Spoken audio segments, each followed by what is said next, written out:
We'll start in a seat, so any comfortable seat. I am in Sukhasana, easy seat, one foot in front of the other. You can be cross-legged, you can be propped up on a blanket or a bolster, anything that is comfortable for you. And we'll start with our hands down, so either on top of the knees or the thighs or in the lap. Notice what you just did. So did you bring your palms up? Did you bring your palms down? That is kind of telling you if you need more energy, palms up, or more grounding, palms down. Close the eyes or have a fixed gaze on something in front of you, over the nose. Notice how you're sitting. Are you slouching? Are you more forward or back? Try to get in line with the sit bones.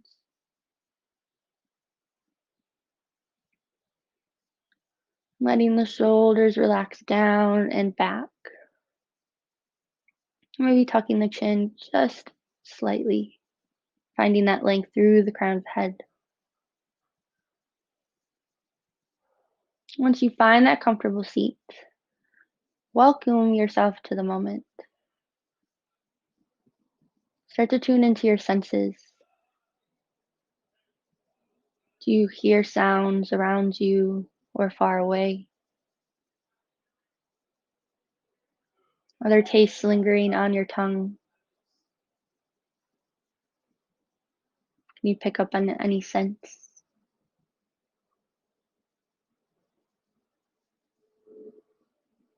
Can you see anything even with the eyes closed?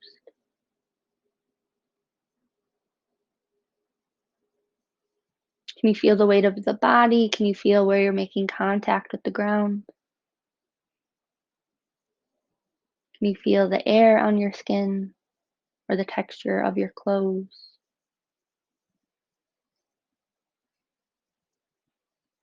Allowing yourself to anchor into one of those senses.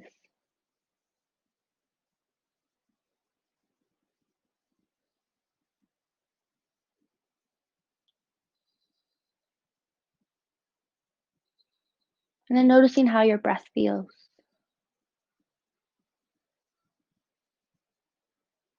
Is it shallow?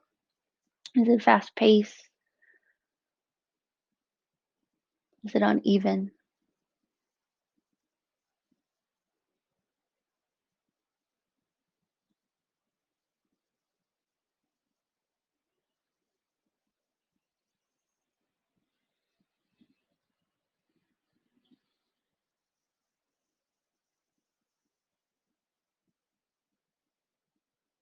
And start to slow it down. Try to find a count, maybe counting to a 4 or 5. Inhaling through the nose and then exhaling out the mouth.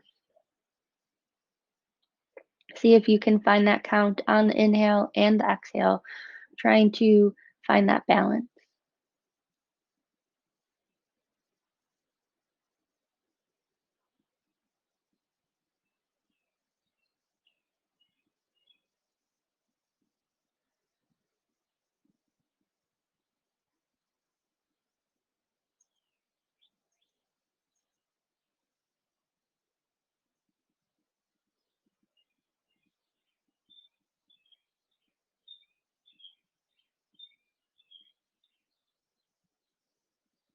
And anytime your mind tries to pull away, trying to gently guide it back to one of those anchors, one of the senses, or even just the breath.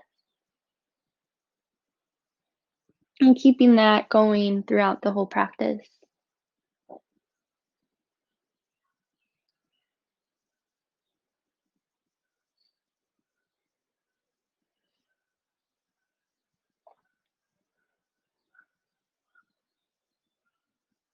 I want to offer also a mudra we can hold while we begin this process of self-study and our restorative meditation.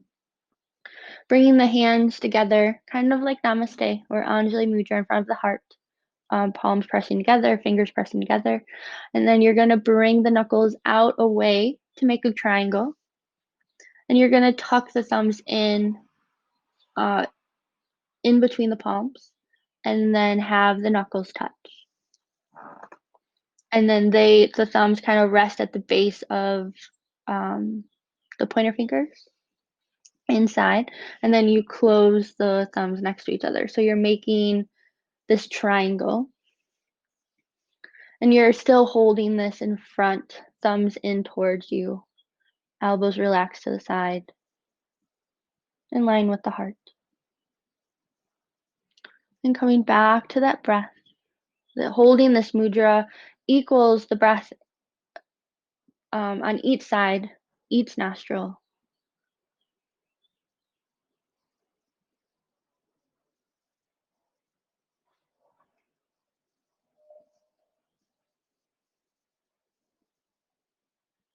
The inhalation and exhalation evenly opening the nostrils at the same time, and kind of making this triangle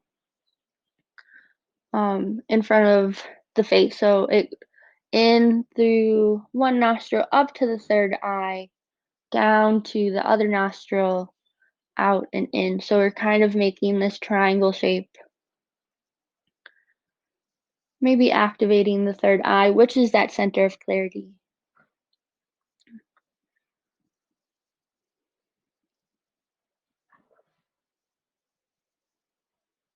And that's where clarity is cultivated and supported in that process of self-study. So maybe following the inhale and the exhale as it moves through the space. And that's too much to think about. Just think of the inhale and the exhale as the breath starts to even out and slow down.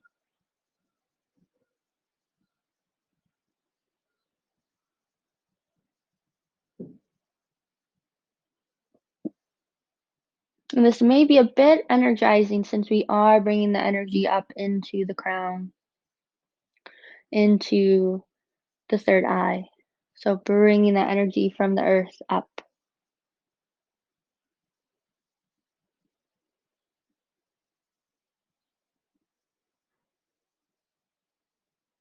And setting the intention to be open to whatever comes up during our practice.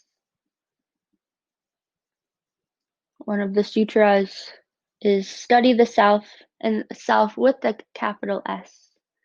Discover the divine.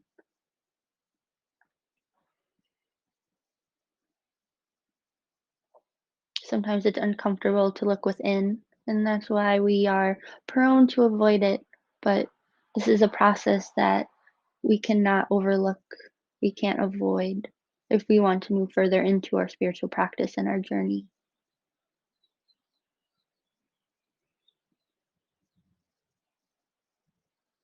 Taking a few more moments of stillness here.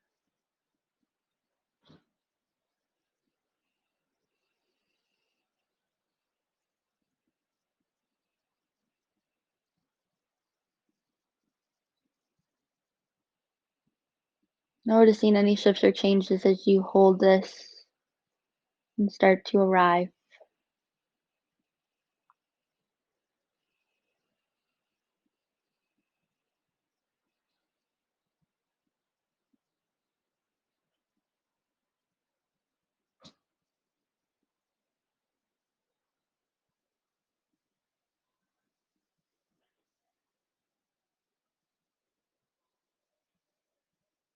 And slowly release that mudra, bring the hands down. We'll take a shared breath together. Deep inhale through the nose, filling the lungs completely. And exhale out the mouth, emptying completely. Slowly opening the eyes if you had them closed, coming back to the space. We'll set up for our first posture, supported heart opener with a hip opener, gentle hip opener. Feel free to have a blanket underneath the hips and setting up your support behind you. This can be flat on the mat. This can be raised with one or two blocks. I have this with two, the one at the highest, one at the lowest, or second. You can see what is comfortable for you. You want to take time. You want to make sure that the shapes that you're in are comfortable and there's no need to shift or adjust once you get in them. You want to, again, find that release of any effort, muscular effort, and finding that stillness. And before you lay back, you're going to bring the feet together into bound angle or butterfly. If this is comfortable to hold without any support, feel free. You're also welcome to have blankets or other support underneath the knees, or you can roll up a blanket nice and long, wrap that in front of the ankles from the front, and tuck them underneath the knees, and then pull the ends in towards you, making that tight, and that will hold the knees in place without any effort. Scoot all the way up to that support. You're going to recline back. Feel free to have anything underneath the head, anything underneath the forearms, because you're going to let your arms come up to the side. They may not reach the ground, so you may prop up the arms or even the wrists. You may even have something over the waist to ground you even more. Let the shoulders relax down and around that support.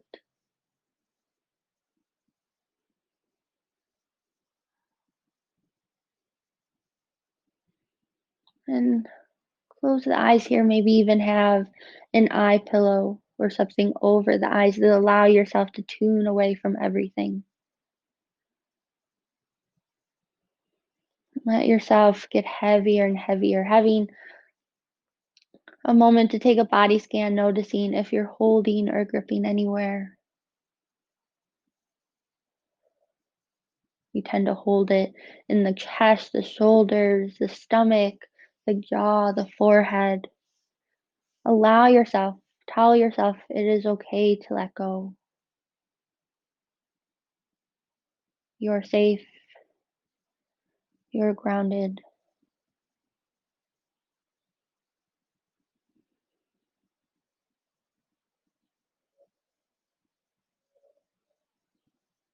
And all you need to do is, again, anchor into those senses, maybe the sound of my voice.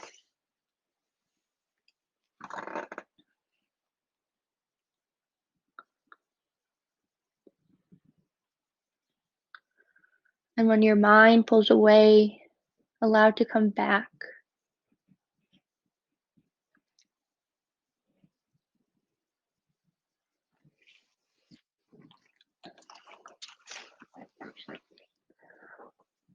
Self-study is often what brings people to yoga.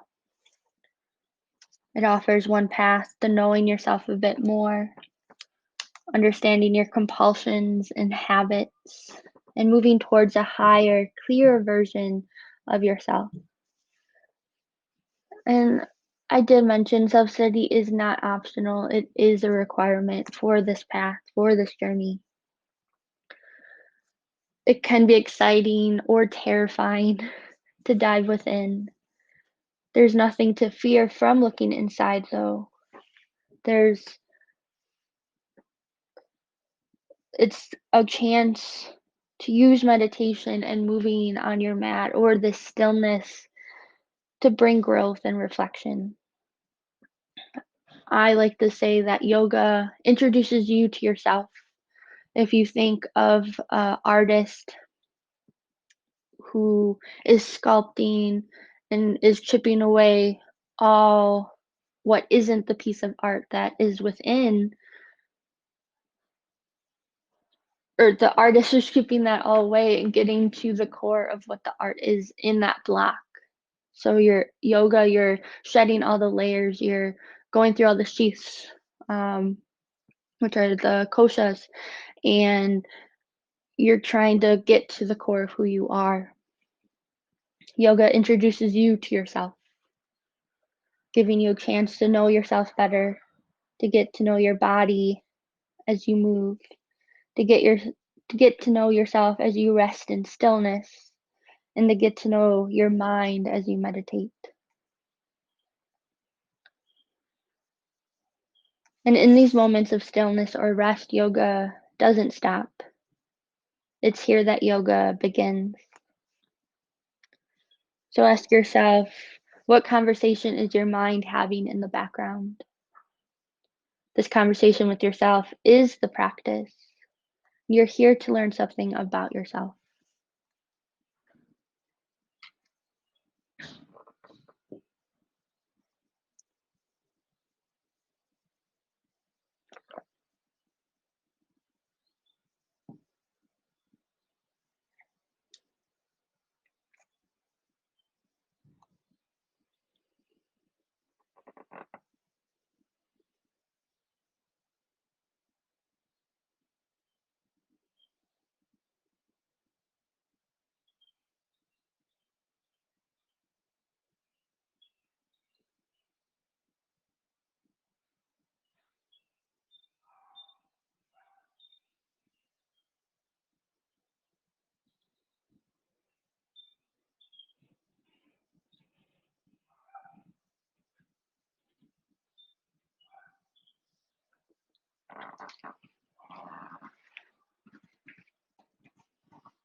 Slowly coming back to the space. You can take the hands behind the knees and bring the legs in towards each other and extend the legs long for a moment, feeling that rebound, letting that blood flow back in the legs.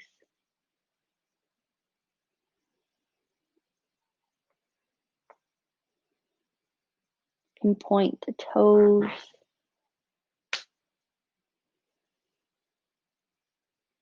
And you can plant the feet and use the hands to slowly rise up, moving mindfully and slowly.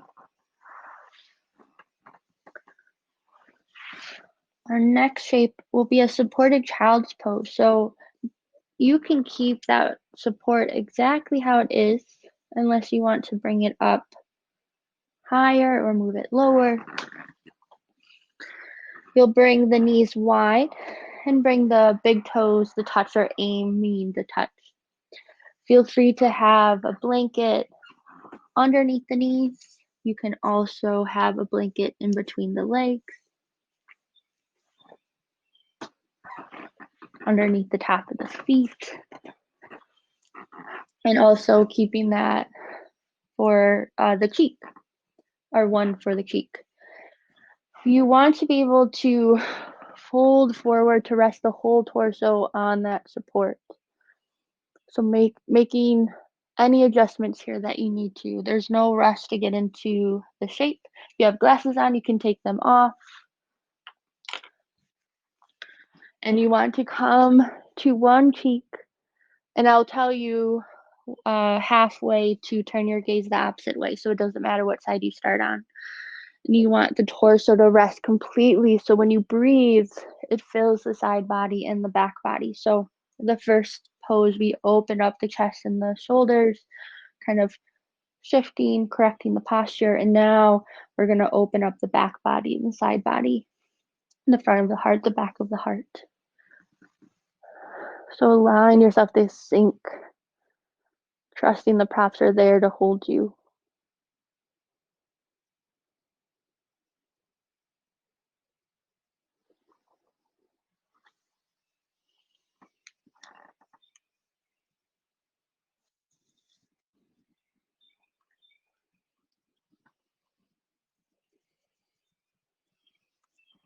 The more that we study ourselves, the more we realize what we are not, the closer we come to realizing who or what we truly are.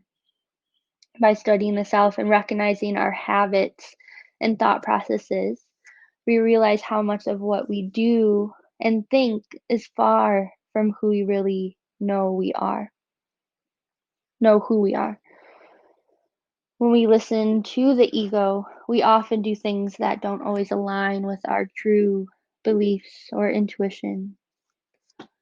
The small self is mostly concerned with survival, which usually entails getting what it wants in all situations, and proving it is indeed the best, despite what consequences that might have for us.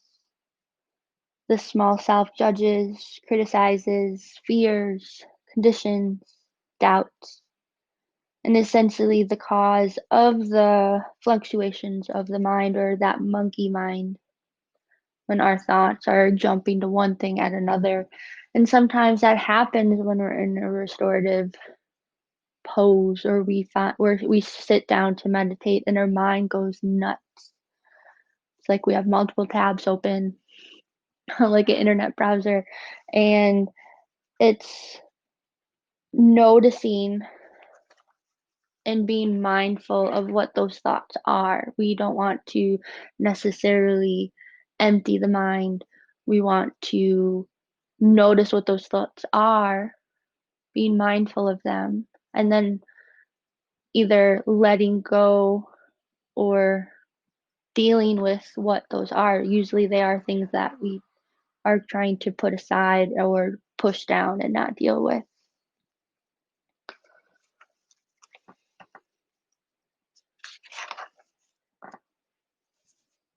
In the Gita, one of the yogic texts, there's a quote: "Yoga is the journey of the self, through the self, to the self."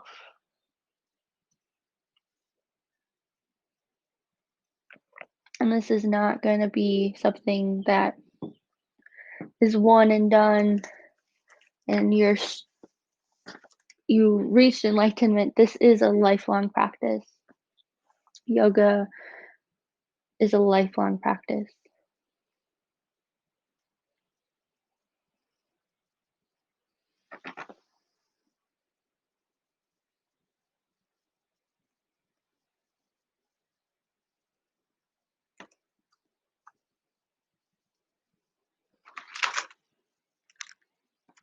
So again, what conversation is your mind having in the background?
And if you haven't already, turning your gaze the opposite way.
Slowly taking your time to press yourself up. Feel free to come to hands and knees, step a foot back over the toes, letting blood flow back into the knees.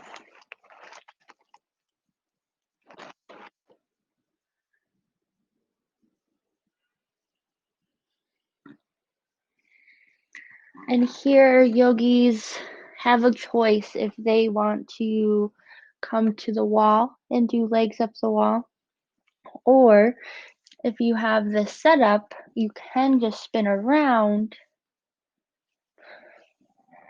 and instead of coming forward, you bring your legs up the bolster. So we want to start to activate the parasympathetic nervous system. You can do that by creating this gentle inversion.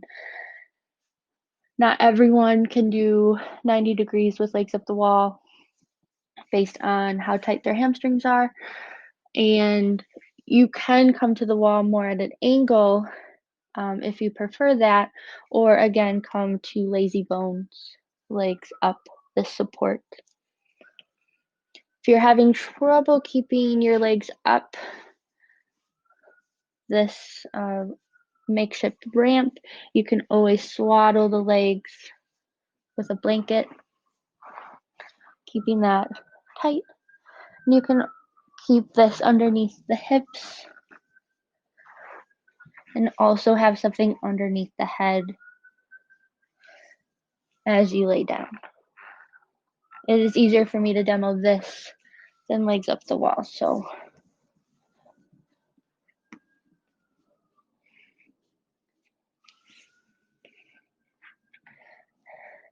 and any shape that you choose, legs up the wall or legs up the bolster or the support, your torso to about your hip bones are fully grounded into the earth.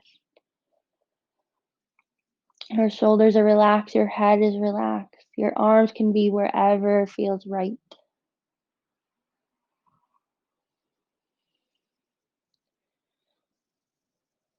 There's no effort needed here, there's nothing to do nor to be.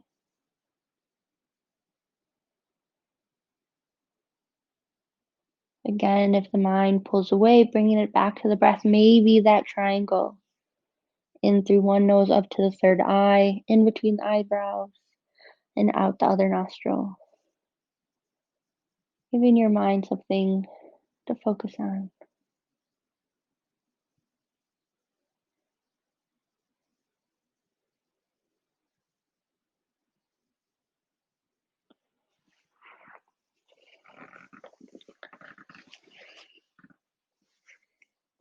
If anything comes up that may be uncomfortable, acknowledging that and telling yourself that it is okay.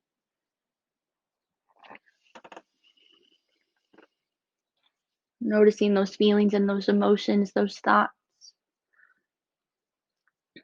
Not trying to run away, but let them pass.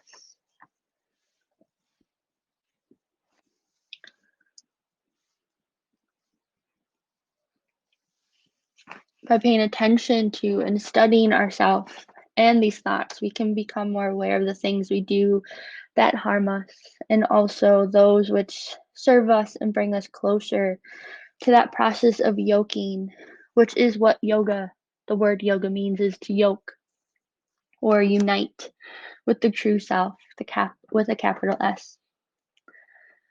Studying our habits on the mat can go a long way towards our habits off the mat in our daily lives.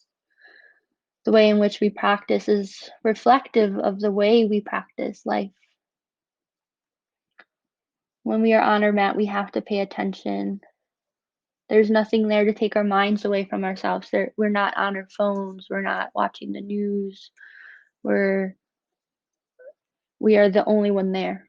When we are on our mat, that is our refuge. But we are with ourselves. Sometimes that is hard.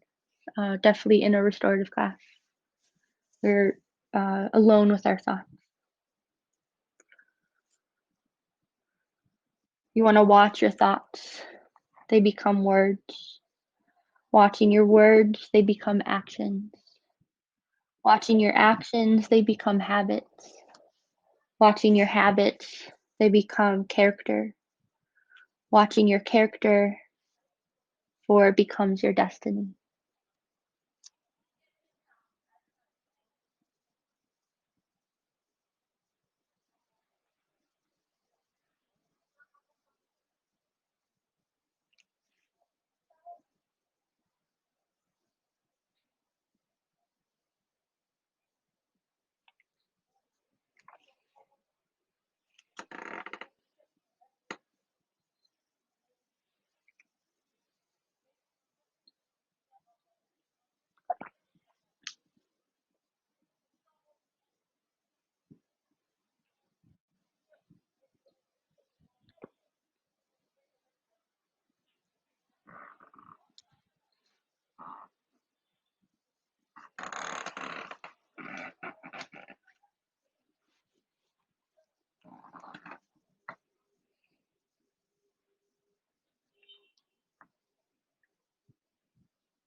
Feel free to stay exactly where you are if you are comfortable and at ease.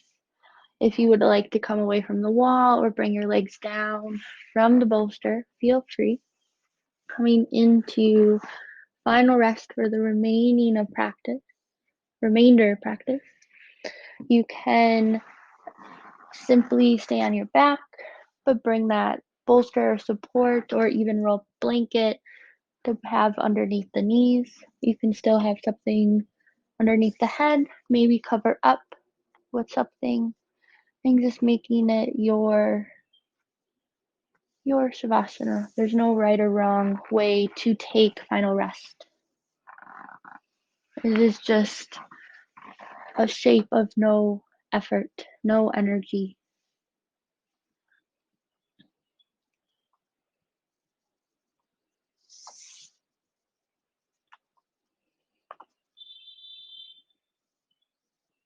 This practice, the studying of ourselves, can allow us to unravel ourselves from those aspects of our lives that are harmful towards our well-being.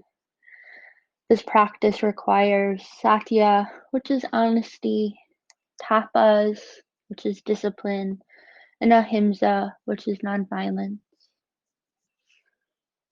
Knowing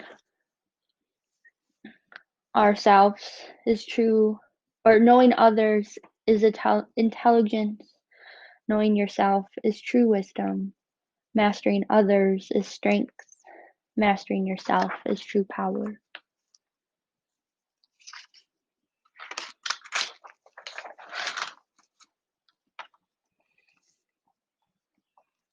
So as you start to sink into stillness, knowing what are your thoughts, your emotions, the stories you're telling yourself, the conversation that is happening in the background. Know that you can turn the volume down, you can step back from everything and see everything with the new lens, with that awareness, with that truth, without harm.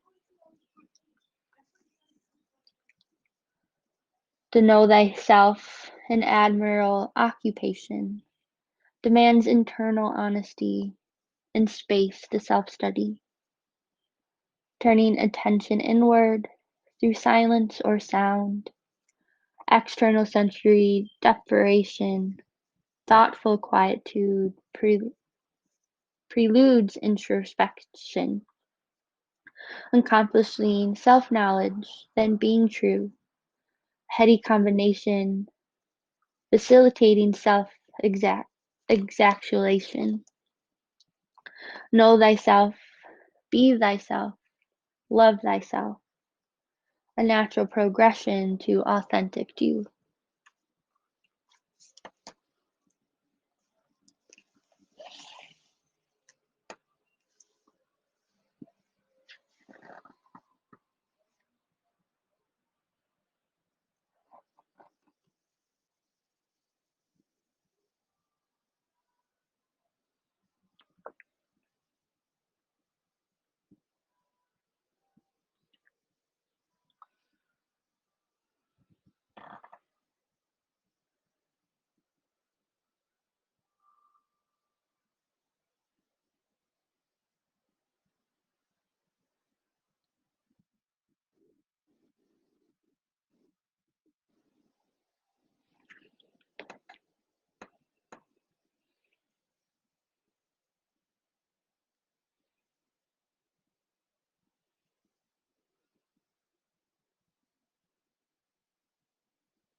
Slowly start to arrive back into your space,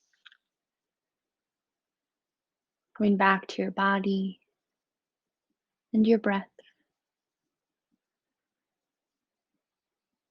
noticing the rise and fall of the breath before bringing any movement into the body, feeling the weight, again, feeling where you're making contact with the ground, slowly coming back.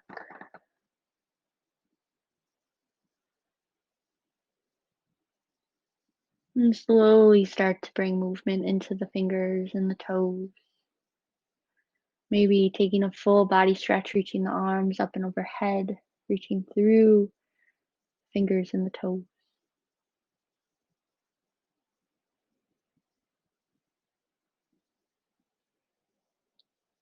And then bringing the knees in towards the chest to make your way to one side.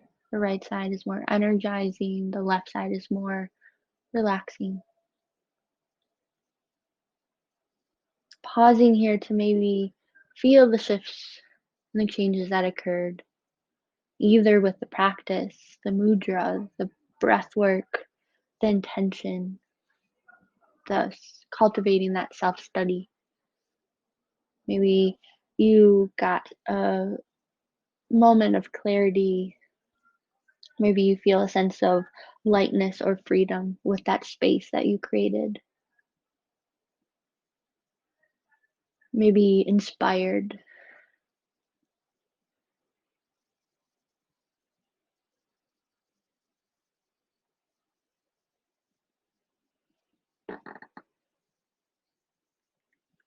And when you're ready, slowly pressing yourself up to a seat,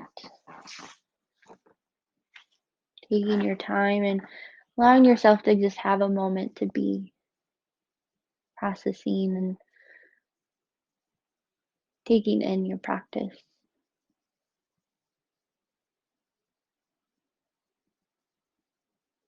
Giving yourself gratitude for showing up for yourself, the gratitude you deserve.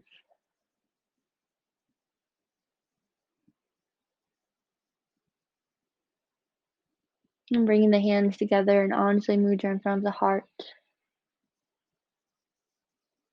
Taking this feeling with you into the rest of the evening, maybe into the week. And just keep asking yourself, what is that conversation in the background? Can I fully show up for myself in every moment?